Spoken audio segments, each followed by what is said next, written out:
বর্ষার শেষে আর শরতের শুরুতে বরুড়িয়া গ্রামের গোড়াই নদীর পাড়ে দাঁড়িয়ে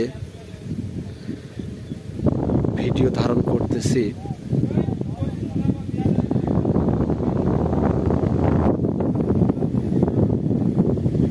কানায় কানায় পরিপূর্ণ নদী বয়ে চলেছে অজানার পথে।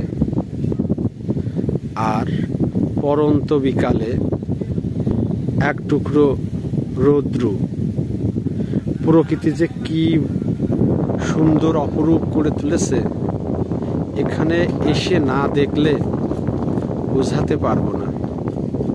সাথে কিন্তু রয়েছে সুশীতল বাতাস।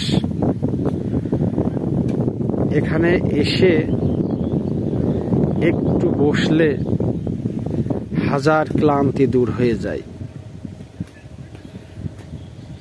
তাই আপনাদের সবাইকেই এই বরুড়িয়া গোড়াই পার্কে এসে একটুখানি বসে মন জোড়ানোর জন্য আহ্বান করছি।